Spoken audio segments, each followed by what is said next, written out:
மேசியாவாகிய இயேசு கிறிஸ்துவின் கடமைகளை குறித்து நாம் இன்று தியானித்து கொண்டிருக்கிறோம். மேசியா அப்படிங்கிறதுக்கு அர்த்தம் பார்த்தோன்னா ஒரு கூட்ட ஜனங்களுக்கு இல்லைன்னா ஒரு கூட்ட மக்களுக்கு அவர் விடுவிக்கிறவராக, மீட்கிறவராக, விடுதலை அளிப்பவராக இருக்கிறார். இப்போ மேசியான்னா யாரு? விடுதலையை கொடுக்கிறவர் இல்லைன்னா மீட்பு அளிக்கிறவர் என்று அர்த்தம். இப்போ பழைய ஏற்பாட்டில் நம்ம பார்த்தோன்னா மேசியா என்பவர் யாருன்னு பார்த்தோன்னா எண்ணெயால் அபிஷேகிக்கப்பட்ட அரசன் என்று பொருள்படுகிறது. எண்ணெயால் அபிஷேகிக்கப்பட்ட அரசன் என்று பொருள்படுகிறது. இந்த மேசியா யாருன்னா தாவீது அரசனுடைய வம்சத்தில் வருகிறவராக இருப்பார் அப்படின்னு தீர்க்க தரிசனம் சொல்லப்பட்டது. அவர் அபிஷேகம், ஆண்டவர் தேவனிடத்திலிருந்து அபிஷேகம் பெற்றவராக வருவார். அவர் 12 கோத்திரங்களையும், இஸ்ரவேல் ஜனங்கள்ல 12 கோத்திரம் இருக்குல்ல, அந்த 12 கோத்திரங்களையும் ஆளுகிறவராக வருவார் அப்படின்னு தீர்க்க தரிசனங்கள் உரைக்கப்பட்டது. இப்போ இந்த மேசியாங்கிறது என்னன்னா ஒரு எபிரேய சொல். மேசியாங்கிறது எபிரேய சொல். இதே மேசியாங்கிற வார்த்தையை கிரேக்கத்தில் பார்த்தோன்னா அது கிறிஸ்டாஸ். கிரேக்கத்தில் பார்த்தோன்னா அது அந்த வார்த்தை கிறிஸ்டாஸ். கிறிஸ்டாஸ் என்றால் அபிஷேகிக்கப்பட்டவர் என்று அர்த்தம். அப்போ அந்த கிறிஸ்டாஸ்ல இருந்து தான் இயேசு கிறிஸ்து என்கிற பெயர் வந்தது. இந்த கிறிஸ்டாஸ்ல இருந்து தான் கிறிஸ்து என்கிற பெயர் வந்தது. அப்போ இயேசு கிறிஸ்து அப்படின்னா அபிஷேகிக்கப்பட்டவர் என்று அர்த்தம். அப்போ இந்த கிறிஸ்துல இருந்து தான் கிறிஸ்தவர்கள் அப்படிங்கிற வார்த்தை வந்தது. அப்போ கிறிஸ்தவர்கள் அப்படின்னா அபிஷேகிக்கப்பட்டவர்கள் என்று அர்த்தம். பழைய ஏற்பாட்டில் உள்ள எல்லா வாக்கு தத்தங்களும் தீர்க்க தரிசனங்களும் யாரை குறித்து சொல்லுகிறது, யார மேசியா என்று சொல்லுகிறது என்று பார்த்தோமானால் இயேசு கிறிஸ்துவையே மேசியாவாக அது சித்தரித்து காட்டுகின்றது. இப்போ இவரை மேசியான்னு சித்தரித்து காண்பிக்கிறதுனால இவர் தான் மேசியா. இப்போ இவருடைய கடமைகள் என்னென்னங்கிறத தான் நாம் இன்னைக்கு வாசிக்க கேட்ட 4 வேத பாடங்களின் வாயிலாக நாம் இன்று தியானிக்க போகிறோம். இந்த மேசியாவுடைய கடமைகளை தியானிக்கிறதுக்கு முன்னாடி இந்த மேசியாவோட வருகையை குறித்து தான் நம்மளுடைய வேதாகம புத்தகங்களில் சொல்லப்பட்டிருக்கிறது.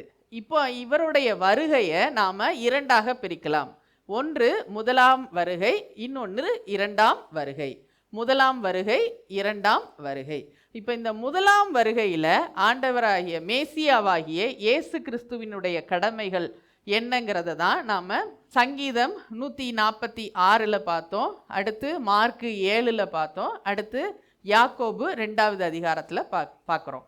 இப்போது அடுத்து 2ஆம் வருகையை குறித்து ஏசாயா எழுதின தீர்க்க தரிசன நூல் 35வது அதிகாரத்தில் நாம் பார்க்கலாம்.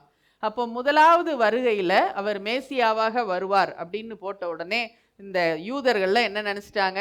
ஆஹா, நம்ம இவ்வளோ நாள் ஒரு அடிமைத்தனத்தில் இருந்திருக்கோம், இந்த அடிமைத்தனத்திலிருந்து நம்மளை விடுவிக்கிறதற்கு அவர் ஒரு அரசனாக, ஒரு ராஜாவாக வருவார். அவர் இங்கே இருக்கிறவங்க கிட்டெல்லாம் சண்டையை போடுவார், பல போர்கள் நடக்கும், எல்லா போர்கள்லையும் நடந்து அவர் வெற்றி பெற்று நம்மளையும் அந்த கிங்டத்தில் நமக்கு ஒரு பங்கை கொடுப்பாரு அப்படின்னு இந்த யூதர்கள்லாம் நம்பினாங்க. இதெல்லாம் இவங்க நம்பினதுனால இவங்க என்ன நினச்சிட்டாங்க? ராஜாவாக தான் வருவார், ராஜானே அவங்க மைண்டில் செட் பண்ணி வச்சுட்டாங்க. அப்போது ஆண்டவராகிய இயேசு கிறிஸ்து எப்படி வந்தார்? அவர் ஒரு எளிமையான ஒரு தோற்றத்தில் வந்தார். அவர் ஒரு பெரிய ஒரு அரண்மனையில் அவர் பிறக்கலை. அவர் ஒரு பெரிய ராஜா மாதிரிலாம் ட்ரெஸ் பண்ணலை. அவர் பெரிய லெவல்லலாம் இல்லைன்னொன்னே இவங்க என்ன நினச்சிக்கிட்டாங்க? இயேசு ராஜா கிடையாது, இயேசு மேசியா கிடையாது, இயேசு மேசியா கிடையாது அப்படின்னே அவங்க பல வாரியாக அவங்க அவரை குத்துன்னு குத்துனாங்க. எல்லாத்துக்கும் எதிர்த்து நின்னாங்க. அவர் ஒரு வார்த்தை அவர் வாயை திறந்து சொல்ல விடலை, எல்லாத்தையும் எதிர்த்து நின்றுட்டு இருந்தாங்க. ஆனால் இந்த மேசியாவாகிய இயேசு கிறிஸ்து அதையெல்லாம் சகித்து அவர் இந்த உலகத்துக்கு எதுக்காக வந்தாரோ அந்த வேலையை அவர் நிறைவேற்றினார். அந்த கடமைகளை அவர் நிறைவேற்றுகிறவராக காணப்பட்டார். இப்போ அவருடைய கடமைகள் என்னங்கிறத நாம் முதலாவது வேத பாடம் சங்கீதம் 146 1 to 10 வரைக்கும் உள்ள வசனங்களில் நாம் பார்க்கலாம். இதில் கர்த்தருடைய கடமைகள் என்ன அப்படிங்கிறத நம்ம தெளிவாக இதில் நாம் படிக்கலாம். இதில் இந்த 146வது சங்கீதத்தில் பார்த்தோன்னா மனுஷனுடைய உதவி எப்படி இருக்கும், கர்த்தருடைய உதவி எப்படி இருக்கும் அப்படிங்கிறத தெளிவாக இதில் நாம் பார்க்கலாம். அதாவது முதலாவது வசனம், முதல் 2 வசனத்தில் பார்த்தீங்கன்னா அவங்க துதிக்கிறதற்கு எழுதியிருப்பாங்க. எப்படி துதிக்கணும், எதுக்காக துதிக்கணும் அப்படிங்கிறத அவங்க எழுதியிருப்பாங்க. அது பார்த்தோன்னா இந்த 145வது சங்கீதத்திலிருந்து இந்த 150வது சங்கீதம் வரைக்குமே நம்ம பார்த்தோன்னா இது துதிக்கிறதற்கான சங்கீதம். துதிகள் தான் இந்த சங்கீதத்தில் நிறைய இருக்கும். இப்போ முதல் 2 வசனத்தில் துதிக்கிறாங்க. அடுத்த ரெண்டு வசனம் மனுஷருடைய உதவி எப்படி இருக்கும் அப்படிங்கிறத இது தெளிவாக போட்டிருக்கு. 3வது வசனம் பார்த்தீங்கன்னா பிரபுக்களையும் ரட்சிக்க திராணி இல்லாத மனுபுத்திரனையும் நம்பாதீங்கள். பிரபுக்களாலையும் நம்மளை காப்பாற்ற முடியாது, ரட்சிக்க திராணியே இல்லாத மனுஷனால எதையும் உங்களுக்கு ஹெல்ப் பண்ணவே முடியாது, உங்களை காப்பாற்றவே முடியாது, அவனை நம்பி போகிறது வேஸ்ட்டு, அவனையும் நம்ம நம்பக்கூடாது அப்படிங்கிறத போட்டிருக்கு. யாரையாவது ஒருத்தட்ட போய் ஒரு 10 ரூபா கேட்டாலும் இந்த காலத்தில் எவன் தருவான்? ஒருத்தன் தரமாட்டான் இல்லையா? அவங்கள யாரையும் நம்புறதுக்கு அவசியமே கிடையாது. அவன் தரலைன்னா, அவன் தந்தாதான் அது ஒரு பெரிய அற்புதம், அவன் தரலைன்னா அது ஒரு சாதாரண விஷயம். ஏன்னா அவனுடைய நேச்சர் அதுதான், அதை நம்ம எதிர்பார்க்க கூடாது, அதை நம்பிக்கிட்டு நம்ம இருக்கக்கூடாது. அவனுடைய ஆவி எப்பவும் பிரியும். அவன் மண்ணுக்கு தான் போக போகிறான். அதனால் அவனுடைய யோசனைகள் எதுவும் பிரயோஜனமாகவும் இருக்க போகிறது கிடையாது.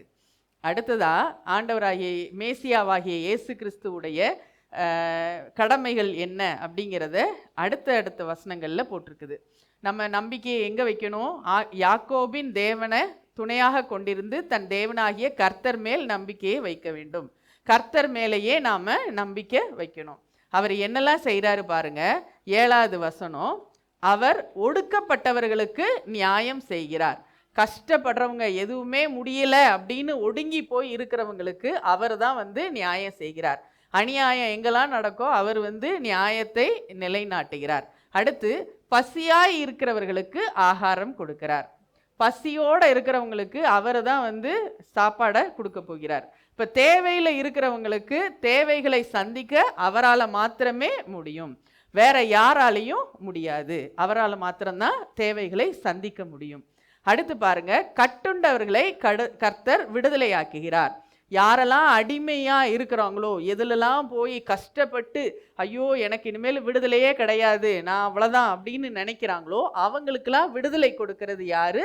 ஆண்டவராகிய இயேசு கிறிஸ்து. இப்போ அவர் தான் விடுதலையை கொடுக்கிறவராக இருக்கிறார். அடுத்து பாருங்க, குருடரின் கண்களை கர்த்தர் திறக்கிறார். கண்ணு தெரியாதவங்களெல்லாம் குணமாக்குகிறது கர்த்தர் தான். அடுத்து அவர் மடங்கடிக்கப்பட்டவர்களையும் கர்த்தர் தூக்கி விடுகிறார். எல்லாம் கஷ்டப்பட்டவங்கள அவர் தான் மேலே கொண்டு நிறுத்துறார். நீதிமான்களை கர்த்தர் சிநேகிக்கிறார். பரதேசிகளை கர்த்தர் காப்பாற்றுகிறார். அவர் திக்கற்ற பிள்ளையையும் விதவையையும் ஆதரிக்கிறார். அதாவது திக்கற்று போய் நிற்பாங்களா, எனக்கு இனிமேல் யாருமே இல்லை, எனக்கு இனிமேல் யாரும் உதவி செய்கிறதற்கு ஒருத்தரும் இல்லை அப்படின்னு இருக்கிறவங்களுக்கு ஆண்டவர் தான் துணை. அவர் தான் அவர்களை ஆதரிக்கிறார். துன்மார்க்கரின் வழியையோ கர்த்தர் கவிழ்த்து போடுகிறார். அப்போ அவர் என்னெல்லாம் பண்ணுறாரு? விடுதலையே கொடுக்குறாரு. யாரெல்லாம் அடிமைப்பட்டு கிடக்கிறார்களோ அவர்களுக்கு ஒரு விடுதலை, யாரெல்லாம் நோய்வாய்ப்பட்டு இருக்கிறார்களோ அவர்களுக்கு நோயிலிருந்து விடுதலை, அவர்களை சுகமாக்குகிறவர் இயேசு கிறிஸ்து தான், மேசியாவாகிய இயேசு கிறிஸ்து தான் அப்படிங்கிறத சங்கீதக்காரன் இதில் தெளிவாக உணர்த்துறான். அவருடைய கடமைகள் இதெல்லாம் அவர் செய்வார் அப்படிங்கிறத சங்கீதக்காரன் இதில் உணர்த்துகிறான். இந்த சங்கீதங்கள் எப்போ எழுதப்பட்டது? ஆண்டவராகிய இயேசு கிறிஸ்துவின் வருகைக்கு முன்பாக முதலாவது வருகையில் ஆண்டவராகிய இயேசு கிறிஸ்து, மேசியாவாகிய இயேசு கிறிஸ்து இதையெல்லாம் செய்வார் அப்படின்னு சங்கீதக்காரன் எழுதி வச்சிருக்கிறான். அப்போ இந்த இதெல்லாம் நடந்துதா அப்படின்னு நம்ம பார்க்கணுன்னா மார்க்கு 7வது அதிகாரம் 24 37 வரைக்கும் உள்ள வசனங்களில் நாம் இதை பார்க்கலாம். இதில் முதலாவது வருகையில் ஆண்டவராகிய இயேசு கிறிஸ்து என்ன செஞ்சார், என்னென்னலாம் செஞ்சார் அப்படிங்கிறதுல இதில் ஒரு 2 இன்சிடென்ட் போட்டிருக்காங்க.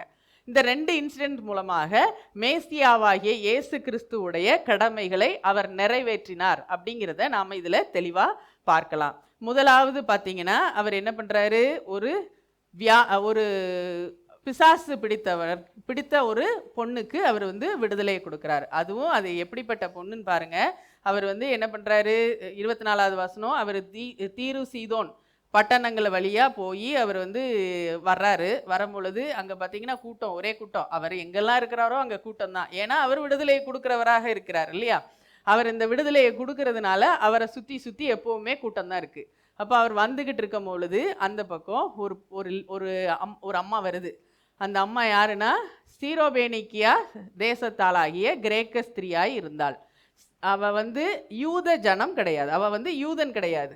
அப்போ அவள் ஒரு புறஜாதி. இந்த புறஜாதியான இந்த அம்மாவோட பொண்ணுக்கு பிசாசு பிடிச்சிருக்கு. இந்த பிசாசுலேருந்து விடுதலை கிடைக்கணும்னா அது மேசியாவாகிய இயேசு கிறிஸ்துவால் மாத்திரம்தான் முடியும் அப்படின்னு அந்த அம்மா நம்பி அது வருது. அது பேச்சு கொடுக்குது மேசியாவாகிய இயேசு கிறிஸ்துவிடம். அது சொல்லுது, என்னுடைய பிள்ளை ரொம்ப கஷ்டப்படுறா அப்படின்ட்டு.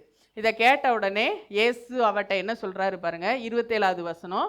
இயேசு அவளை நோக்கி, முந்தி பிள்ளைகள் திருப்தி அடையட்டும், பிள்ளைகளின் அப்பத்தை எடுத்து நாய்க்குட்டிகளுக்கு போடுகிறது நல்லதல்ல. அவர் என்ன சொல்கிறாருன்னா, முதலாவது நான் வந்தது யாருக்காக, யூதனுக்காக. அப்போ யூதர்களுக்கு தான் என்னுடைய சேவை, என்னுடைய எல்லா கடமைகளும் எனக்கு முதல்ல யூதனுக்கு மட்டும்தான்.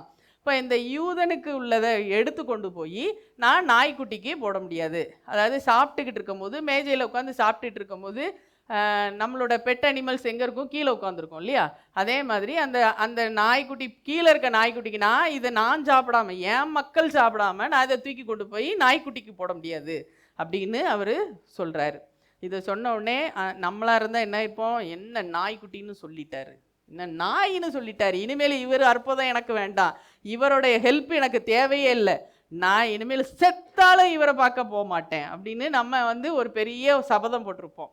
ஆனால் அந்த அம்மா என்ன பண்ணிச்சுது, அதையும் கேட்டுக்கிட்டு அவர் பேசின வழியிலேயே போய் அவர்கிட்ட இருந்து அற்புதத்தை வாங்கணும் அப்படிங்கிறத அது யோசிச்சு வச்சுக்கிடுச்சு. அது அவர் பேசின வழியிலே அது போகுது. ஆமாம், நான் நாய்க்குட்டி தான், நான் யூதன் கிடையாது தான், நான் புறஜாதி தான், நான் கீழே தான் உட்காந்துருக்கணும், எனக்கு அதை வாங்கிக்கிறது கூட தகுதி கிடையாது. ஆனால் மேசையிலேருந்து கீழே விழும்ல, நம்ம சாப்பிட்டுட்டு இருக்கும் போது கீழே விழும்ல, அதை எடுத்து யாருனாலும் சாப்பிட்லாம்ல. அப்போது இதை சாப்பிட்றதுக்கு, அந்த கீழே விழுந்ததை சாப்பிட்றதுக்கு நான் தகுதி உள்ளவ தானே, நான் அதை சாப்பிடலாம்ல அப்படின்னு சொல்லி அவள் சொல்கிறா. அப்போது நீங்கள் செய்கிற அற்புதத்தில் எனக்கு லேசாக எனக்கு கிடைச்சாலும் போதும் அப்படின்னு அந்த அம்மா சொல்லுது. சொன்னோடனே மேசியாவாகிய இயேசு கிறிஸ்துவுக்கு இதை கேட்ட உடனே ரொம்ப சந்தோஷமாக போச்சு. யூதருக்குள்ளேயும் நான் இப்படி ஒரு விசுவாசத்தை நான் பார்க்கல அப்படின்னு சொல்லிட்டு அவர் என்ன பண்ணுறாரு, நீ போ, உன் பிள்ளை சுகமாயிடுச்சு அப்படின்னு அவர் சொல்கிறாரு. அந்த அம்மா சொல்லிட்டு அந்த அம்மாவை அனுப்பி வச்சுட்டாரு. இந்த அம்மாவும் வீட்டுக்கு போயிடுச்சு. வீட்டுக்கு போனதுக்கப்புறம் பார்த்தா அவளுடைய மகள் அழகாக எழும்பி நல்லா மேக்கப் போட்டு தலையெல்லாம் சீவி அழகாக உட்காந்துருக்குது. அப்போ இவளுக்கு எப்போ அந்த இது கிடச்சிச்சு, அந்த சுகம் கிடச்சிச்சின்னு பார்த்தா அவர் அங்கேருந்து அனுப்புன அதே நேரத்தில் இந்த பொண்ணு எழும்பி உட்கார்ந்துருக்கு. அப்போது விடுதலையை கொடுக்கிறது மேசியாவாகிய இயேசு கிறிஸ்துவின் கடமையாக அவர் எண்ணினார். அதனால் அங்கேருந்த யாரெல்லாம் கஷ்டப்பட்டாங்களோ, யாரெல்லாம் பிசாசின் பிடியில் பிசாசில் அடிமையாக இருந்தாங்களோ அவங்களுக்கெல்லாம் விடுதலை கொடுத்து கொண்டு வந்தார். அதே மாதிரி அடுத்ததாக உள்ள வேத பகுதியில் நம்ம பார்த்தோன்னா, கொன்னை வாயுடைய ஒருவன், அவன் திக்கி திக்கி பேசிகிட்டு இருக்கான், அவனால் சரியாக பேச முடியாது, அப்படின்னு அவன் திக்கி திக்கி பேசுகிறான். அவனுக்கு காதும் கேட்காது, சுத்தமாக காதும் கேட்காது. அப்போ இந்த மாதிரி இருக்கிற ஒருத்தனை அவர் பார்க்குறாரு. பார்த்த உடனே அவருக்கு மனம் இறங்கி போச்சு. மனம் இறங்கி போனோடனே அவர் என்ன செய்கிறாருன்னு அந்த ஆக்ஷனை மட்டும் பாருங்க. 33வது வசனம். அப்பொழுது அவர் அவனை ஜன கூட்டத்தை விட்டு தனியே அழைத்து கொண்டு போய், அப்படி அந்த கூட்டத்திலேருந்து அவரை தனியாக இழுத்துட்டு வந்துட்டு தம்முடைய விரல்களை அவன் காதுகளில் வைத்து அதை கையை வச்சு, அதுக்கப்புறம் பாருங்க உமிழ்ந்து துப்புறாரு காதில். துப்பிட்டு அதுக்கப்புறம் அவனுடைய நாவை தொட்டு இதெல்லாம் செஞ்சுட்டு வானத்தை அண்ணாந்து பார்த்து எப்பத்தா அப்படின்னு சொல்றாரு. எப்பத்தா அப்படின்னா திறக்கப்படுவதாக என்று அர்த்தம். இப்போ இப்படி சொன்ன உடனே அவனுடைய காதுகளும் திறந்தது, அவனுடைய வாயும் பேச ஆரம்பிச்சிருச்சு. அவன் சரளமாக சாதாரணமாக பேச ஆரம்பிச்சிட்டான். அப்போது வியாதியின் பிடியில் இருந்தவர்களை அவர் குணமாக்குகிறதற்காகவே அவர் வந்திருக்கிறாரு. அப்போது இதிலிருந்து அவருடைய 2 கடமைகள் என்னங்கிறத நம்ம பார்க்கலாம். ஒன்று, அவர் விடுதலையாக்குகிறதற்காகவே வந்தார். இன்னொன்று, அவர் சுகம் கொடுக்கிறதற்காகவே அவர் வந்திருக்கிறார். அப்போது அங்கே சங்கீதக்காரன் சொன்னது இங்கே உண்மையாகவே நடந்தேறி விட்டது. இப்போ மேசியா வந்தது சுகம் கொடுக்கிறதற்காக, கட்டுண்டவர்களை விடுவிக்கிறதற்காக. இதை தான் நாம் அப்போஸ்தலர் 10:38 பார்க்கலாம். அப்போஸ்தலர் 10:38 படிங்க. நசரேனாகிய இயேசுவை தேவன் பரிசுத்த ஆவியினாலும் வல்லமையினாலும் அபிஷேகம் பண்ணினார். தேவன் அவருடனே கூட இருந்தபடியினாலே அவர் நன்மை செய்கிறவராயும், என்ன செய்கிறவராக? நன்மை செய்கிறவராக, எல்லாருக்கும் நல்லதையே அவர் செஞ்சுக்கிட்டே இருந்தாரு. அடுத்து, பிசாசின் வல்லமையிலே அகப்பட்ட யாவரையும் குணமாக்குகிறவராயும் சுற்றி திரிந்தார். பிசாசின் வல்லமைகளில் அகப்பட்டவர்கள், அந்த பிசாசோட பிடியில இருந்தவங்களை அதிலிருந்து அவர்களை விடுவிக்கிறவராகவும் அவர் செயல்பட்டார். அப்போ இதுதான் அவருடைய கடமையாக அவர் நினைச்சார். ஏதோ பெரிய ராஜாவா அப்படி செங்கோலை பிடிச்சிக்கிட்டு நம்ம அங்கேருந்து இங்கேருந்து ஆளணும், 4 பேர் நமக்கு பின்னாடி வரணும், நம்ம கைக்கு 4 பேர் காலுக்கு 4 பேர் இருக்கணும், யார் அங்கே அப்படின்னு சொன்னோடனே தட்டினோடனே 2 சேவகர் உள்ளே வரணும், என்ன வேணும்னு கேட்கணும், அப்போ தலையை வெட்டு, காலை வெட்டு, கையை வெட்டு அப்படின்னு சொல்றதுக்காக நாம் வந்தோன்னு அவர் நினைக்கல. அந்த காரியங்களுக்காக அவர் வரலை. அவர் அவர் அந்த மாதிரி ஒரு ராஜ்யத்தை ஸ்தாபிக்கிறதற்காக அவர் இந்த உலகத்திற்கு வரவில்லை.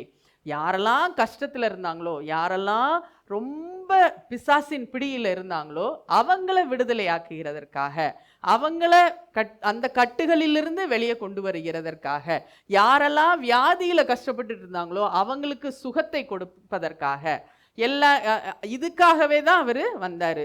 மற்றவங்கள மாதிரி ஓ எல்லாம் கத்தவே இல்லை. அவர் ஜஸ்ட் ஒரு வார்த்தை சொன்னார், பிசாசு ஓடிச்சு. ஜஸ்ட் ஒரு வார்த்தை சொன்னார், அது வியாதியிலிருந்து அவனுக்கு சுகம் கிடச்சிச்சு. அவர் அங்கே போய் எதையாவது சொன்னாரா பாருங்க, லைட்டாக அதில் துப்பி, அவன் காதில் துப்பி, அவன் நாக்கில் துப்பி அதை லைட்டாக தொட்டார். தொட்ட உடனே அவனுக்கு ஒரு விடுதலை கிடைத்தது. அப்போ இந்த மாதிரி அவர் விடுதலையை கொடுக்கறதற்காக தான் அவர் வந்தார் அப்படிங்கிறது இதுதான் அவருடைய கடமையாக இருந்தது என்பதை நாம் இந்த அதிகாரத்தில் நாம் பார்க்கலாம். அடுத்தது லூக்கா 4:18 படிங்க. கர்த்தருடைய ஆவியானவர் என்மேல் இருக்கிறார், தரித்திரருக்கு சுவிசேஷத்தை பிரசங்கிக்கும்படி என்னை அபிஷேகம் பண்ணினார், இருதயம் நறுங்குண்டவர்களை குணமாக்கவும், சிறைப்பட்டவர்களுக்கு விடுதலையையும், குருடருக்கு பார்வையும் பிரசித்தப்படுத்தவும், நொறுங்குண்டவர்களை விடுதலையாக்கவும், கர்த்தருடைய அனுகிரக வருஷத்தை பிரசித்திப்படுத்தவும் என்னை அனுப்பினார் என்று எழுதியிருக்கிற இடத்தை அவர் கண்டார். இப்போ அவர் எதுக்காக வந்தார் அப்படிங்கிறத ஏசாயா 61:1-2 வசனத்தை அவர் இந்த இடத்துல அவர் ஒரு ஜெப ஆலயத்தில் போய் எடுத்து வேதத்தை எடுத்து வாசிக்கணும் அப்படின்னு சொல்லும் பொழுது இந்த பகுதியை எடுத்து அவர் வாசிக்கிறாரு. அதில் என்ன சொல்லியிருக்கு? கர்த்தருடைய ஆவியானவர் என் மேல் இருக்கிறார், அதனால தரித்திரருக்கு சுவிசேஷத்தை பிரசங்கிக்கும்படி, அதாவது கஷ்டப்படுறவங்களுக்கு சுவிசேஷத்தை சொல்றதுக்காக நான் வந்திருக்கேன். இருதயம் நறுங்குண்டவர்கள், இருதயத்தில் ரொம்ப நொறுங்கி போய் நொந்து போய் இருக்கிறவங்களை குணமாக்கவும், அவர்களுக்கு சுகத்தை கொடுக்கவும், சிறைப்பட்டவர்களுக்கு, யாரெல்லாம் அடிமையாக இருக்கிறாங்களோ அந்த அடிமைத்தனத்திலிருந்து அவர்களுக்கு விடுதலையை கொடுக்கவும், குருடர்களுக்கு பார்வையை கொடுக்கவுமே நான் வந்திருக்கிறேன். அப்படின்னு அவர் வந்து அவரை குறித்து எழுதியிருந்த அந்த வசனத்தை எடுத்து அந்த இடத்துல வாசிக்கிறாரு. அப்போ அவருடைய கடமை இதுதான். அவர் விடுதலையை கொடுக்கறதுக்காகவே வந்தாரு, சுகத்தை கொடுக்கறதற்காகவே அவர் வந்து வந்திருக்கிறார். அடுத்ததா யாக்கோபு எழுதின நிருபம் 2வது அதிகாரம் 1 17 வரைக்கும் உள்ள வசனத்துல என்ன நடக்குது அப்படிங்கிறத நம்ம பார்ப்போம். ஆண்டவராகிய இயேசு கிறிஸ்து அவருடைய கடமையை அப்போஸ்தலர்களின் மூலமாக திருச்சபையில நிறைவேற்றுகிறதை குறிக்கிறது.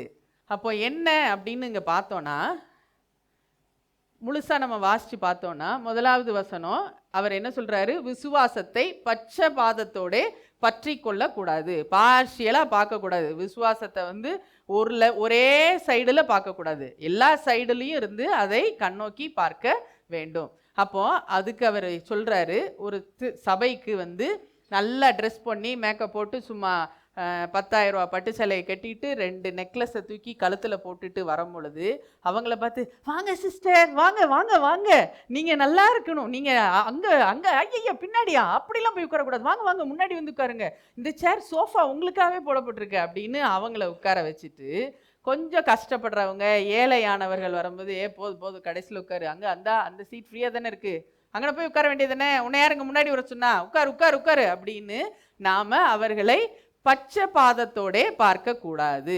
2 பேரையும் நாம வந்து ஈக்குவலா தான் பார்க்கணும். இதுல நம்ம வந்து இவங்கள ஒரு மாதிரியும் அவங்கள ஒரு மாதிரியும் பார்க்க கூடாது அப்படிங்கிறத அந்த யாக்கோபு வந்து எழுதுகிறார். இப்போ அடுத்து இது ஏன்னா, இது எதனால நம்ம இப்படி செய்யணும், இப்படி செய்யக்கூடாது அப்படின்னா, நமக்கு கொடுக்கப்பட்ட ராஜரீக பிரமாணம் என்னங்கிறத நாம தெரிந்து கொள்ள வேண்டும். இந்த ராஜரீக பிரமாணம் என்ன அப்படிங்கிறத யாக்கோபு 2:8 நம்ம வாசிக்கலாம். உன்னிடத்தில் நீ அன்பு கூறுகிறது போல பிறனிடத்திலும் அன்பு கூறுவாயாக என்று வேத வாக்கியம் சொல்லுகிற ராஜரீக பிரமாணத்தை நீங்கள் நிறைவேற்றினால் நன்மை செய்வீர்கள். அப்போ இந்த ராஜரீக பிரமாணத்தை நாம நிறைவேற்றுகிறவர்களாக இருக்க வேண்டும். எப்படி? உன்னிடத்தில் நீ அன்பு கூறுகிறது போல பிறனிடத்திலும் அன்பு கூற வேண்டும். அப்போ நீங்க ஒரு கஷ்டத்துல இருக்கீங்கன்னா, இப்போ நீங்க வந்து உங்களுக்கு ஒரு 10,000 ரூபா தேவைப்படுது. அப்போ நீங்க 10,000 ரூபாய்க்காக நீங்க அலைஞ்சிக்கிட்டு இருக்கீங்க, நீங்க வந்து தேடிக்கிட்டு இருக்கீங்க. அப்போ அது உங்களுக்கு கிடைக்கிறதுக்கு ரொம்ப கஷ்டமா இருக்கு. ஆனாலும் நீங்க அதை விடாம ஒவ்வொருத்தட்டியா போய் கேட்குறீங்க, ஐயோ எனக்கு கொஞ்சம் கொடுங்க, எனக்கு கொஞ்சம் கொடுங்க அப்படின்னு கேட்குறீங்க. இந்த 10,000 ரூபாய்க்காக நீங்க கேட்டுக்கிட்டு இருக்கும் போது, நீங்க யாருக்கோ ஒருத்தருக்கு உங்க கீழே வேலை பார்க்குறவங்களுக்கு ஒரு 200 ரூபா கொடுத்துருக்கீங்க. இந்த 200 ரூபா கொடுத்த ஆள்கிட்ட போய், இல்லை நீ உடனே எனக்கு தந்து தான் ஆகணும் அப்படின்னு நீங்கள் அவங்க கிட்ட போய் மிரட்டக்கூடாது, உருட்டக்கூடாது. உங்களுக்கு நீங்கள் எவ்வளவு தூரம் நீங்கள் கேட்குறீங்களோ அதே மாதிரி அவங்களையும் கொஞ்சம் கரிசனையோட பார்க்கிறவர்களாக இருக்க வேண்டும். அப்போ நம்ம என்ன நடக்கணும்னு நம்ம பிரியப்படுறோமோ, நமக்கு என்ன நடக்கணும்னு நாம பிரியப்படுறோமோ அதை தான் மற்றவங்களுக்கும் நாம் செய்ய வேண்டும். இப்போ நமக்கு கடன் கொடுக்குறவங்க வந்து சந்தோஷமாக கொடுக்கணும்னு நாம் நினைக்கிறது மாதிரி, நமக்கு கீழே இருக்கவங்களுக்கும் நம்மளால் முடிஞ்ச ஹெல்ப்பை நம்ம செய்கிறவர்களாக இருக்க வேண்டும். அப்போ நம்மளை எப்படி நடத்தணும்னு நாம் நினைக்கிறோமோ அதே மாதிரி தான் நாம் மற்றவங்களையும் நடத்த வேண்டும். இப்போ இங்கே சர்ச்சுக்குள்ளே வரும் பொழுது வந்த உடனே உங்களை வந்து வாங்க வாங்க சிஸ்டர் வாங்க, ரொம்ப நல்லா இருக்கீங்களா, அப்படி இருக்கீங்களா, எப்படி இருக்கீங்களா, சாப்பிட்றீங்களா, வைக்கிறீங்களான்னு கேட்கணும்னு நினச்சிங்கன்னா அதை நீங்கள் என்ன பண்ணணும், மற்றவங்களுக்கு நீங்கள் செய்கிறவர்களாக இருக்கணும். அடுத்தவங்க வரும் பொழுது நீங்களும் அதையே செஞ்சு காமிக்கணும். வாங்க வாங்க அப்படின்னு சொல்லி அவங்கள கூப்பிட்டு வச்சு அவங்களுக்கு செய்கிறவர்களாக நீங்கள் இருக்க வேண்டும். ஸோ உங்களை எப்படி நீங்கள் அன்பு கூறுகிறீர்களோ அதே மாதிரி தான் மற்றவங்களையும் அன்பு கூறுகிறவர்களாக இருக்க வேண்டும் அப்படின்னு சொல்கிறாரு. இப்படி செஞ்சோன்னா நம்ம வந்து பட்சபாதம் உள்ளவர்களாக இருக்க மாட்டோம். அப்படி இல்லைன்னா பட்சபாதம் உள்ளவர்களாக இருப்போம். இப்படி பட்சபாதம் உள்ளவர்களாக நாம் இருக்கும் பொழுது நம்ம என்ன பண்ணுவோம், நியாயப்பிரமாணத்தின்படி நாம் வந்து தீர்க்கப்படுவோம். இந்த பட்சபாதம் நம்ம வந்து இப்படி ஒரே மாதிரி நடத்தாம ஒவ்வொருத்தரையும் ஒவ்வொரு மாதிரி நடத்துகிற மாதிரி இருந்தோம்னா நம்ம நியாயப்பிரமாணத்தின்படி நாம் தீர்க்கப்படுவோம் அப்படின்னு யாக்கோபு சொல்கிறாரு. அப்போ அப்படி நியாயப்பிரமாணத்தின்படி தீர்க்கிறதுனா எப்படின்னா, நியாயப்பிரமாணத்தில் மொத்தம் எத்தனை உண்டு? 10 கட்டளை உண்டு இல்லையா? 10 கட்டளையில் விபச்சாரம் செய்யாதிருப்பாயாகன்னு கொடுத்துருக்கு. அப்போ அந்த விபச்சாரம் செய்யாமல், நான் அதெல்லாம் என்ன ரொம்ப கெட்டி, எனக்கு அதெல்லாம் பிடிக்கவே பிடிக்காது, நான் அந்த பக்கம் திரும்பி கூட பார்க்க மாட்டேன் அப்படின்னு சொல்லிட்டு பொய் சொல்லாது இருப்பாயாகன்னு ஒரு கட்டளை இருக்கு இல்லையா? சின்ன பொய் தானே, இது என்ன பண்ண போகுது, இது யாரையாவது போய் என்னத்தையாவது மாற்ற போதா, இது இல்லாட்டி இது எதையாவது போய் யாரையாவது போய் அஃபெக்ட் பண்ண போதா, அதனால ஒரு சின்ன பொய் சொன்னால் என்ன பரவாயில்ல சொல்லிக்கலாம், அதெல்லாம் ஒன்றும் தப்பு இல்லை அப்படின்னு சொன்னீங்கன்னா நீங்கள் நியாயப்பிரமாணத்திலிருந்து வலுவி விழுந்தவர்களாக தான் இருப்பீங்க. அவ்வளோ பெரிய கட்டளையை நீங்கள் கடைபிடிச்சாலும் இதில் விழுந்துட்டீங்க. அப்போது மொத்த நியாயப்பிரமாணத்தையும் நீங்கள் விட்டு விட்டவர்களாக தான் இருப்பீங்க, அதன்படி செய்யாதவர்களாக தான் இருப்பீங்க அப்படின்னு யாக்கோபு சொல்கிறாரு. அப்போது இந்த மாதிரி நம்ம செஞ்சோன்னா எப்படி இருப்போமான்னா 14வது வசனம் படிங்க.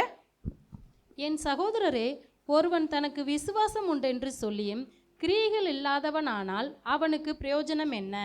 அந்த விசுவாசம் அவனை ரட்சிக்குமா? இப்போ நான் இயேசுவை விசுவாசிக்கிறேன், இயேசுதான் எனக்கு தெய்வம், இயேசுதான் எனக்கு எல்லாம் செய்கிறாரு, இயேசுதான் இயேசுதான் அப்படின்னு சொல்லிட்டு இந்த மாதிரி காரியங்களெல்லாம் நீங்கள் செய்யாமல் விட்டுட்டீங்கன்னா கிரியைகள் இல்லை, நடக்க வேண்டிய காரியங்களை நம்ம செய்யலை. அப்போ என்னாகும், இந்த விசுவாசம் உண்மையான விசுவாசம் கிடையாது அப்படின்னு யாக்கோபு சொல்கிறாரு. இப்போ பாருங்கள், நீங்கள் உங்கள் வீட்டுக்கு வந்திருக்காங்க, கெஸ்ட்டு வந்திருக்காங்க. சாப்பிட்றீங்களா, சாப்பிட்றீங்களா, சாப்பிட்றீங்களா அப்படின்னு 4 தடவை கேட்டுட்டு ஆனால் கிச்சன் பக்கம் கூட திரும்பி கூட பார்க்காம அப்படியே நின்று சாப்பிட்றீங்களா சாப்பிட்றீங்களா அப்படின்னு கேட்டால் என்ன அர்த்தம்? சாப்பாடு கொடுக்க எனக்கு இஷ்டம் இல்லை, ஆனால் என் வாய் மட்டும் பேசுது அப்படின்னு அர்த்தம் இல்லை. நீங்கள் அதுக்குரிய செயல்கள் எதையுமே செய்யலை, ஆனால் செய்ய மாதிரி வாயில் மட்டும் வடையை சுட்டுட்டு உட்காந்துருக்கோம் இல்லையா? இதே மாதிரி தான் நாம் இயேசு மேலே நான் விசுவாசம் வச்சுருக்கேன், இயேசு மேலே விசுவாசம் வச்சுருக்கேன் அப்படின்னு சொல்லியும் இந்த பட்சபாதம் உள்ளவர்களாக நியாய பிரமாணத்தை உள்ள எல்லாத்தையும் நம்ம செய்யாமல் விடுற மாதிரி அர்த்தம். அப்போ அங்கே கிரியைகள் இல்லை. இந்த கிரியைகள் இல்லாத விசுவாசம் செத்ததாக இருக்கும். இந்த விசுவாசம் உயிரோட இல்லை, நமக்குள்ளே அது உயிரோட இல்லை, அது ஆக்டிவாக இல்லை. நாம் சொல்லிக்கிறோம் வாயில், நான் ஆண்டவரை விசுவாசிக்கிறேன், ஆண்டவர் தான் எனக்கு எல்லாம், ஆண்டவர் தான் எனக்கு எல்லாம்னு சொல்லிக்கிறோம். ஆனால் அதற்கு நேர்மாறாக நாம் செய்கிறோம். நல்ல உயர்ந்த வஸ்திரம் தரித்து வர்றவர்களுக்கு அவங்கள ரொம்ப ரொம்ப ரொம்ப அழகாக அவங்கள நடத்திக்கிறோம். இந்த கொஞ்சம் கஷ்டப்பட்டவங்கள வேறு மாதிரி நடத்திக்கிறோம் அப்படின்னு இந்த மாதிரிலாம் நடத்தினோன்னா நமக்குள்ளே இருக்கிற விசுவாசம் ஆக்டிவாக இல்லை, அது செயல்படவில்லை என்று அர்த்தம். அதே மாதிரி உன்னிடத்தில் நம்மளை அன்பு கூறுகிறது போல மற்றவங்களையும் நம்ம அன்பு கூற வேண்டும். இதை நம்ம செய்யலை அப்படின்னா விசுவாசத்தில் நம்ம ஆக்டிவாக இல்லை. இந்த கிரியைகள் இல்லை, இந்த கிரியைகள் இல்லைன்னா விசுவாசம் ஆக்டிவாக இல்லை அப்படின்னு அர்த்தம்.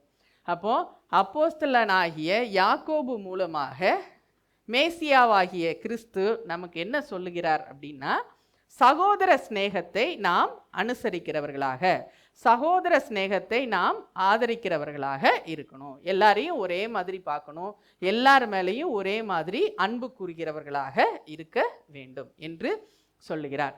இது 3 இப்போ எந்த இது முதலாவது வருகையில் ஆண்டவராகிய இயேசு கிறிஸ்துவினுடைய கடமைகளாக நாம் இந்த 3 வேத பாடத்திலையும் நாம் பார்த்தோம். அடுத்ததாக 2வது வருகையில் மேசியாவாகிய கிறிஸ்து எப்படி வருவார், மேசியாவாகிய கிறிஸ்து என்னென்ன வேலைகளை செய்வார் அப்படிங்கிறத நம்ம ஏசாயா எழுதின தீர்க்க தரிசன புஸ்தகம் 35வது அதிகாரம் வசனங்கள் 1 முதல் 10 வரைக்கும் உள்ள வசனங்களில் நம்ம பார்க்கலாம். இப்போ அவர் இப்போ இதுக்கு முன்னாடி அவர் எதுக்காக வந்தார்? மக்களை ரட்சித்து அவர்களை காப்பாற்றி அவர்களை அவங்க பிடிபட்ட பிசாசின் வல்லமைகளில் அகப்பட்டவர்களை விடுதலையாக்கவும், நோயிலிருந்து அவர்களுக்கு சுகத்தை கொடுக்கவும், அவர்களை காப்பாற்றுகிறதற்காகவும் முதலாவது வருகையில் அவர் செயல்பட்டார். இப்போ அவர் யாராக வருவார்? அவர் ராஜாவாக வருவார், அவர் அரசராக வருவார். அப்போ இந்த ராஜ்யத்தை முழுவதையும் ஆளுகை செய்கிறவராக அவர் வருவார். அப்போ அவர் ஆளுகை செய்கிறவராக வரும் பொழுது என்னென்ன நடக்குங்கிறது தான் இந்த 1 முதல் 10 வரைக்கும் உள்ள வசனங்களில் நாம் பார்க்கலாம். முதலாவது வசனம் படிங்க. வனாந்தரமும் வறண்ட நிலமும் மகிழ்ந்து கடுவெளி கழித்து புஷ்பத்தை போல செழிக்கும். வனாந்தரம் ஒன்றுமே இல்லாமல் காடு மாதிரி கிடக்கிற இடம், வறண்டு போய் கிடக்கிற இடம், தண்ணியே இல்லாமல் இருக்கிற இடம், செழிப்பே இல்லாத இடம் எப்படி இருக்குமோ அது அவர் வந்த உடனே அது வந்து மகிழ்ச்சி பெறும், அது உடனே அதுக்கு சந்தோஷம் வருது. வந்து அது எப்படி வருது, கடுவெளி கழித்தது, அது வந்து சந்தோஷப்படுது. அது புஷ்பத்தை போல செழிக்கும், பூ பூவா பூத்து பூத்து இருக்கும் ஒவ்வொரு இடத்துலையும். அந்த வனாந்திரங்களை எல்லாம் வந்து எப்படி காஞ்சி போய் கிடந்த இடத்துலலாம் பூக்கள் வருகிறது. பூக்கள் வந்து அப்படி கலர் கலராக, வயலட் கலர் ஒரு பக்கம், ரோஸ் கலர் ஒரு பக்கம், எல்லோ கலர் ஒரு பக்கம் அப்படின்னு பூத்து பூத்து குலுங்குது. அவ்வளோ ஒரு செழிப்பான இடமாக இருக்கிறது. அடுத்த வசனம், அது மிகுதியாய் செழித்து பூரித்து ஆனந்த களிப்புடன் பாடும். அது ஆனந்த களிப்புடன், அந்த இடம் கூட பாட ஆரம்பிச்சிருச்சு சந்தோஷமா. அவ்வளவு தூரத்துக்கு செழிப்பு வருகிறது. அடுத்து, லீபானோனின் மகிமையும் கர்மேல் சாரோன் என்பவைகளின் அலங்காரமும் அதற்கு அளிக்கப்படும். கர்மேல் சாரோன் அப்படின்னா என்னன்னா, அது வந்து ஒரு செழிப்பான இடம். அதில் வந்து பூ பூத்து அவ்வளவு தூரம் அழகா பச்சை பசேல்னு இருக்கிற இடம். இந்த பச்சை பசேல்னு இருக்கிற இடம் மாதிரி அங்கே இருக்கிற அந்த இரண்டாம் வருகையில் எல்லா இடமும் அதே மாதிரி மாறி விடுகிறது. அதுக்கப்புறம், அவர்கள் கர்த்தருடைய மகிமையும் நமது தேவனுடைய மகத்துவத்தையும் காண்பார்கள். கர்த்தருடைய மகிமையை அவர்கள் காண்பார்கள். அந்த இடத்துல இருக்கிறவங்க எல்லாம் அவருடைய மகிமை என்னங்கிறது அவங்களுக்கு அப்பொழுது தெரிந்து கொள்ளப்படும். இது வந்து இடம், ஒரு லேண்டு வந்து எப்படி அது வந்து புத்துணர்ச்சி பெறுகிறது அப்படிங்கிறத இந்த 1-2 பார்த்தோம். அடுத்தது 6வது வசனம் படிங்க. வெட்டாந்தரை தண்ணீர் தடாகமும் வறண்ட நிலம் நீரூற்றுகளும் ஆகும். வெட்டாந்தரை தண்ணியே இல்லாத இடம் எப்படி வரும், தண்ணீர் தடாகமாக மாறும். தண்ணி ஆறா ஓடுது, அந்த இடத்துல ஆறு ஓட ஆரம்பிச்சிருது. வறண்ட நிலம், ஒண்ணுமே இல்லாம காஞ்சி போய் கிடக்கிற இடத்துல நீரூற்றுகள் புறப்படுகிறது. அதுல இருந்து அப்படி ஊற்று வந்து தண்ணி முழுவதுமாக அந்த இடத்துல ஓடுது. அப்ப காஞ்சி போய் கிடக்கிற இடம் எல்லாம் எப்படி மாறுது, செழிப்பாக மாறுகிறது. இப்போ லேண்ட் எப்படி ரெஸ்டோர் ஆகுது அப்படிங்கிறத பார்த்தோம். அடுத்ததா 3வது வசனம் படிங்க. தளர்ந்த கைகளை திடப்படுத்தி தள்ளாடுகிற முழங்கால்களை பலப்படுத்துங்கள். தளர்ந்து போய் கிடக்கிற கையெல்லாம் திடப்படும்.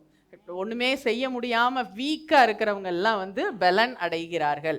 அடுத்து 4வது வசனம், மனம் பதறுகிறவர்களை பார்த்து நீங்கள் பயப்படாதிருங்கள், திடன் கொள்ளுங்கள், இதோ உங்கள் தேவன் நீதியை சரிக்கட்டவும் உங்கள் தேவன் பதிலளிக்கவும் வருவார், அவர் வந்து உங்களை ரட்சிப்பார் என்று சொல்லுங்கள். அந்த இடத்துல மனசுல ரொம்ப கஷ்டத்தோட பாரத்தோட இருக்கிறவங்களை எல்லாம் வந்து நீங்க பாருங்க, தேவன் வருகிறார், அவர் வந்து நீதியை சரி கட்டுவார் அப்படின்னு அவங்களுக்கு ஆறுதல் சொல்லப்படுகிறது. அவங்களுக்கு ஒரு தேறுதல் கொடுக்கப்படுகிறது. அப்ப கஷ்டப்படுறவங்களுக்கு ஆறுதல் அளிக்கப்படுகிறது. அடுத்தது 5வது வசனம், அப்பொழுது குருடரின் கண்கள் திறக்கப்பட்டு செவிடரின் செவிகள் திறவுண்டு போம். இங்கேயும் சுகம் அளிக்கப்படுகிறது. குருடருடைய கண்கள் திறக்கப்படுகிறது, செவிகள் திறக்கப்படுகிறது, அதனால கேட்க ஆரம்பிச்சிடுறாங்க. அப்போ இங்கேயும் 2வது வருகையிலையும் ஹீலிங் நடக்குது. அடுத்து 6வது வசனம், அப்பொழுது முடவன் மானை போல குதிப்பான். நடக்க முடியாதவன் எப்படி துள்ளி குதிச்சு எழுந்துமானா, மானை போல எந்திரிச்சு நடக்க ஆரம்பிச்சிருவானா. அடுத்து, ஊமையன் நாவும் கெம்பீரிக்கும். ஊமையன் வந்து கம்பீர சத்தமாக அவன் பேச ஆரம்பிச்சிடான். அது வரைக்கும் அதுக்கப்புறம் அவன் வந்து பேச ஆரம்பிக்கிறான். இவ்வளவும் 2ஆம் வருகையில மேசியாவாகிய இயேசு கிறிஸ்து ராஜரீகம் பண்ணும் பொழுது நடக்கிறது. அடுத்தது, வனாந்தரத்திலே தண்ணீர்களும் கடுவெளியிலே ஆறுகளும் பாய்ந்தோடும். ஆறெல்லாம் பாய்ஞ்சு ஓடுது. அடுத்ததா 8வது வசனத்தை படிங்க. அங்கே பெரும் பாதையான வழியும் இருக்கும், அது பரிசுத்த வழி எனப்படும். இப்போ ஒரு வழி, ஒரு ஹைவே ஒன்று ஓடுது, ஒரு ஹைவே ஒன்று வருது. இந்த ஹைவேக்கு பேர் என்னன்னா பரிசுத்த வழி. அதுக்குரிய வழி அதுக்குரிய பேர் என்னன்னா பரிசுத்த வழி என்னப்படும். ஒரு பாத்வே இருக்கு, இந்த பாத்வே பேர் வந்து பரிசுத்த வழி. அதுல யாரு தான் நடக்க முடியும் அப்படிங்கிறத நாம இப்போ பார்க்கலாம். அடுத்து படிங்க. தீட்டுள்ளவன் அதிலே நடந்து வருவது, யாரெல்லாம் தப்பு பண்றாங்களோ, யாரெல்லாம் கெட்டு போய் கிடக்காங்களோ, அந்த வழியில வந்து அதுக்கு உள்ள கூட வர முடியாது, அந்த அந்த அந்த வழிக்குள்ள கூட வர முடியாது. அப்ப அதுக்கப்புறம் அவங்க எங்க இருந்து அதுல இருந்து நடக்க அந்த ஏரியா பக்கமே அவங்க வர முடியாது, அவங்கள எல்லாம் ஒதுக்கி தள்ளிடுவாங்க. அடுத்து, அந்த வழியில் நடக்கிறவர்கள் பேதையராய் இருந்தாலும் திசை கெட்டு போவதில்லை. அந்த வழிக்குள்ள வந்து நடக்கும் பொழுது இந்த பேக்ஸ்ன்னு சொல்லுவாங்கல்ல, ஒண்ணுமே தெரிய ஒரு ரொம்ப என்ன சரி எது தவறு எதுன்னு தெரியாது, ரொம்ப எல்லாத்தையும் நம்புவாங்க, எல்லாருக்கும் எல்லாம் செஞ்சு கொடுப்பாங்களா, அந்த மாதிரி இருக்கிறவங்க கூட அந்த இடத்துல நடக்கும் பொழுது அவங்க வந்து எங்கேயும் கெட்டு போகிறது இல்லை. அவங்க திசை மாறி போக மாட்டாங்க, எங்கேயுமே கெட்டு போகிறதுக்கு வழி இல்லை. அப்போ அதில் அந்த வழியில் நடக்கிறவங்க எல்லாருமே பரிசுத்த மார்க்கத்தாராய் இருப்பார்கள். அதுக்குள்ள வந்த உடனே அவங்க பரிசுத்தமாக மாறி விடுவார்கள். அவங்களால எந்த தப்பும் செய்ய முடியாது, அவங்களால வேற எதையும் பற்றி யோசிக்கவும் முடியாது. இது எல்லாம் எப்போ நடக்குது? இரண்டாம் வருகையில் நடக்குது. அடுத்து, அங்கே சிங்கம் இருப்பதில்லை. அங்கே சிங்கம் கிடையாது, கடிக்கிறதுக்கு சிங்கம் கிடையாது, நம்ம பார்த்து மிரள்றதுக்கு அங்கே வந்து அடுத்து துஷ்ட மிருகம் எதுவுமே அங்கே இருக்காது. பயப்படுற அளவுக்கு அங்கே எந்த எந்த மிருகமுமே அங்கே கிடையாது. யாரை பார்த்தும் பயப்பட வேண்டாம், எதுவும் நமக்கு எந்த தீங்கும் செய்ய போகிறதும் இல்லை. அடுத்ததாக, துஷ்ட மிருகம் அங்கே போவதும் இல்லை, அங்கே காணப்படவும் மாட்டாது, மீட்கப்பட்டவர்களே அதில் நடப்பார்கள். மீட்கப்பட்டவர்களே அதில் நடப்பார்கள். இந்த மீட்கப்பட்டவர்கள் யாரு? இப்போ ஆண்டவராகிய இயேசு கிறிஸ்து தான் எனக்கு இரட்சகர், அவர் எனக்காக சிலுவையிலே பாடுபட்டார், இரத்தம் சிந்தினார், மரித்தார், மூன்றாம் நாள் உயிரோட எழும்பினாரு, எனக்காக பரிசுத்த ஆவியானவரை அனுப்பினாரு, திருப்பி அவர் என்ன கூட்டிட்டு போறதுக்கு வருவாருன்னு யாரெல்லாம் விசுவாசிக்கிறாங்களோ அவர்களே மீட்கப்பட்டவர்கள். இந்த மீட்கப்பட்டவர்கள் எங்க இருப்பாங்க? அந்த பாதையில, பரிசுத்த பாதையில அவர்கள் நடந்து வருவார்கள். அப்ப அவரோட இருக்க போறது யாரு? இந்த மீட்கப்பட்டவர்கள் தான். இந்த நேரத்துல நம்ம இந்த நேரத்துல இதை நம்புறவர்கள், இந்த நேரத்துல இதை விசுவாசிக்கிறவர்கள் கண்டிப்பாக அங்க வந்து அந்த பாதையிலே நடந்து வருவார்கள். அடுத்ததா படிங்க. கர்த்தரால் மீட்கப்பட்டவர்கள் திரும்பி ஆனந்த களிப்புடன் பாடி சியோனுக்கு வருவார்கள். அவங்க மீட்கப்பட்டவர்கள் எங்க வருவாங்க? சியோனுக்கு வருவார்கள். அது எப்படி வருவாங்க? ஆனந்த களிப்போட, சந்தோஷமா பாட்டு பாடிக்கிட்டே, எப்ப பாரு பாட்டு தான், சந்தோஷமா பாடிக்கிட்டே அந்த அந்த வழியில அவர்கள் நடந்து வருவார்கள். அடுத்ததா, நித்திய மகிழ்ச்சி அவர்கள் தலையில் மேல் இருக்கும். சாதாரண மகிழ்ச்சி இல்ல, நித்திய மகிழ்ச்சி, என்றென்றைக்கும் சந்தோஷம், எப்பொழுது சந்தோஷம், நிரந்தரமான சந்தோஷம். அந்த நேரத்துல நம்மள வந்து அது நிறைக்கும். அடுத்ததா, சந்தோஷமும் மகிழ்ச்சியும் அடைவார்கள், சஞ்சலமும் தவிப்பும் ஓடிப்போம். சஞ்சலமும் தவிப்பும் ஓடி போவோம். என்ன இவா இப்படி செஞ்சிட்டாலே, எனக்கு 10 ரூபா வேணும், அது இன்னும் கிடைக்கலையே, என் பிள்ளைக்கு ஃபீஸ் கட்டணும், அது இன்னும் வந்து சேரலையே, என் பிள்ளைய நான் கல்யாணம் பண்ணணும், அதுக்கு ஒரு 10 பவுனாவது இருந்தால் தான் முடியும், இது கூட எனக்கு கிடைக்கலையே, இந்த ஆண்டவர் கண்ணை திறந்து பார்க்க மாட்டேக்காரே, ஏசு எப்பந்தான் எனக்கு விடுதலையே கொடுப்பாரு அப்படிங்கிற புலம்பலெல்லாம் அதில் இருக்கவே இருக்காது. சஞ்சலமும் தவிப்பும் ஓடிப்போம். எனக்கு எப்போ நடக்கும், எப்போ நடக்கும், எப்போ நடக்கும்னு ஒரு தவிப்போட உட்காந்துருக்குறோம்ல, இந்த மாதிரி தவிப்புகள்லாம் அங்கே இருக்கவே இருக்காது. இந்த மாதிரி ஃபீலிங்ஸே நமக்கு வரவே வராது. நம்ம எப்பொழுதும் சந்தோஷத்தோட, எப்பொழுதும் நிரந்தரமான மகிழ்ச்சியோட நாம் அந்த இடத்துல இருப்போம். யார் இருப்பார்கள்? மீட்கப்பட்டவர்கள் தான் இந்த பரிசுத்த பாதையில் இருக்க முடியும். அப்போ ஆண்டவராகிய இயேசு கிறிஸ்துவின் இரண்டாம் வருகையில் முதலாவது இடம், லேண்ட் வந்து ரெஸ்டோர் ஆகும், அது புதுப்பிக்கப்படும். அடுத்ததா, ஆறுதல் இல்லாதவர்களுக்கு ஆறுதல் அளிக்கப்படும். சுகம், காது கேட்காதவங்களுக்கு காது கேட்கும், கண்ணு தெரியாதவங்களுக்கு பார்வை அடைவார்கள். இப்படி எல்லாருக்கும் அந்த இடத்துல சுகம் கிடைக்கும். நடக்க முடியாதவங்க நடப்பாங்க, இப்படி அவர்களுக்கு சுகம் கிடைக்கும். அடுத்ததா, ஒரு பரிசுத்த பாதை, ஹோலி ஹைவே, அதுக்கு பேரே ஹோலி ஹைவே. ஒரு பரிசுத்த பாதை ஒன்று உருவாக்கப்படும். அந்த பரிசுத்த பாதையில மீட்கப்பட்டவர்கள் மாத்திரமே நடந்து போவார்கள். அந்த மீட்கப்பட்ட பாதையில நடந்து போகிறவர்கள், அவர்கள் எவ்வளவுதான் பேதையா இருந்தாலும் அவங்களால எதுவுமே தப்பே செய்ய முடியாது. தீட்டுப்பட்டவர்கள் இதுக்குள்ள, அவரை ஏற்றுக்கொள்ளாதவர்கள், தீட்டுப்பட்டவர்கள்னா யாரு? அவரை ஏற்றுக்கொள்ளாதவர்கள். அவரை ஏற்றுக்கொள்ளாதவர்கள் இந்த பரிசுத்த பாதைக்குள்ள வரவே முடியாது. இந்த பரிசுத்த பாதையில் வந்தவங்களுக்கு நித்திய நிரந்தர மகிழ்ச்சி, என்றென்றைக்கும் மகிழ்ச்சி தான் இருக்கும். அவர்கள் வந்து ஆனந்த களிப்போட பாடிக்கிட்டே இருப்பாங்க. சஞ்சலமும் தவிப்பும் என்றைக்குமே அவர்களுக்கு கிடையாது. அப்போ நாம் இன்னைக்கு மேசியாவாகிய இயேசு கிறிஸ்துவின் கடமைகளை குறித்து பார்த்தோம். முதலாவது வருகையில அவர் என்ன செஞ்சாரு? விடுதலையை கொடுத்தார். கட்டுண்டவர்களுக்கு விடுதலையை கொடுத்தாரு. அப்புறம் வியாதிகளை சொஸ்தமாக்கினார். இதை சங்கீதக்காரன் இதெல்லாம் செய்வாரு. அவர் வந்து படமா பார்க்கறாரு, பார்த்ததை அவரே எழுதி வச்சிருக்கிறாரு. இந்த படம் வந்து நிறைவேறிச்சானா? ஆமா, அது நிறைவேறிச்சு. அதுக்கு நம்ம ப்ரூஃபாக மார்க் எழுதின நற்செய்தி நூல் 7வது அதிகாரத்துல 2 இன்சிடென்ட் பார்த்தோம். பிசாசு பிடித்த பெண்ணுக்கு விடுதலை கிடைத்தது. அதே மாதிரி சுகம், செவிடனாக இருந்தா, கொன்னை வாயனாக இருந்தான், திக்கு வாய் மாதிரி இருந்துச்சு. அவனுக்கு ஆண்டவராகிய இயேசு கிறிஸ்து ஒரு நிரந்தர ஒரு விடுதலையை கொடுத்தார். அடுத்ததாக யாக்கோபு எழுதின நிருபத்தின் மூலமாக மேசியாவாகிய இயேசு கிறிஸ்து திருச்சபைக்கு கொடுத்த ஒரு கடமையை நாம் இதில் பார்க்கிறோம். அது என்ன? சகோதர சிநேகம். நீ உன்னிடத்தில் அன்பு கூறுகிறது போல பிறனிடத்திலும் அன்பு கூற வேண்டும். இப்ப இதை நம்ம செய்யாம நான் இயேசுவை விசுவாசிக்கிறேன்னு சொல்றதுல அர்த்தமே கிடையாது. நம்ம இந்த காரியங்கள் எல்லாம் செய்யறதின் மூலமாக அவர் மேல் உள்ள விசுவாசம் வெளிப்படுகிறது. இந்த கிரியைகள் இல்லைன்னா அந்த விசுவாசம் வந்து செத்ததாக இருக்கும் அப்படின்னு யாக்கோபு நமக்கு சொல்லி தருகிறார்.